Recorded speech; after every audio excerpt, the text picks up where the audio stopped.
हाय friends, मैं Shantanu Nikha, ex chief bank of Baroda and financial consultant. तो आज बात करेंगे हाउसिंग लोन के बेनिफिट ओल्ड रेजिम में क्या थे और न्यू रेजिम में क्या है, मतलब आपको क्या बेनिफिट मिलेगा। बहुत से लोग क्या है हाउसिंग लोन लेते थे सिर्फ अपना टैक्स बचाने के लिए। सबसे पहले बात करते हैं अपने ओल्ड रेजिम में। तो ओल्ड रेजिम में आपको बताऊं, सबसे पहला बेनिफिट हाउसिंग का है, इंटरेस्ट का बेनिफिट। जो आपके हाउसिंग लोन में इंटरेस्ट लगता है उसके लिए आप 2 लाख रुपए तक का डिडक्शन क्लेम कर सकते हैं अंडर सेक्शन 24B। और फिर सेकंड डिडक्शन आता था आपका रिपेमेंट में। जो आपका हाउसिंग लोन में प्रिंसिपल रिपेमेंट करते थे उसमें 1.5 लाख तक का बेनिफिट आपको अंडर सेक्शन 80C मिलता था।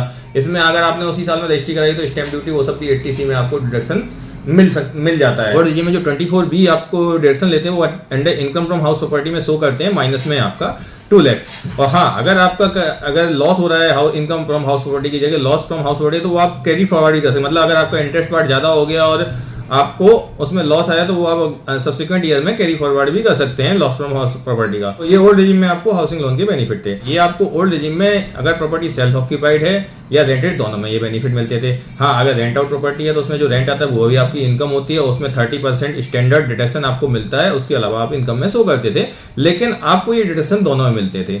अब आते हैं न्यू रेजिम में। न्यू रेजिम में अगर प्रॉपर्टी आपकी सेल्फ ऑक्यूपाइड है तो आपको कोई भी डिडक्शन नहीं मिलना है। आपका ना रेंट का, ना आपको इंटरेस्ट का डिडक्शन मिलना है, ना आपको रिपेमेंट का डिडक्शन मिलना है। 80C और 24B दोनों बेनिफिट चले गए। हाँ, लेकिन न्यू रेजिम में भी एक प्रोविजन है, अगर आपकी प्रॉपर्टी रेंट आउट है तो आप इसमें under section 24B 2 lakh rupees तक का इंटरेस्ट का डिडक्शन क्लेम कर सकते हैं। साथ में आपको रेंट इनकम शो करनी है, रेंटल इनकम शो करते हैं, उसके सामने आपका 30% स्टैंडर्ड डिडक्शन रेंट का मिल जाता है। उसके अलावा बाकी सारी आपकी इनकम काउंट होती है। और हाँ, 80C का डिडक्शन इसमें भी आपको नहीं मिलेगा लेट आउट प्रॉपर्टी के केस में।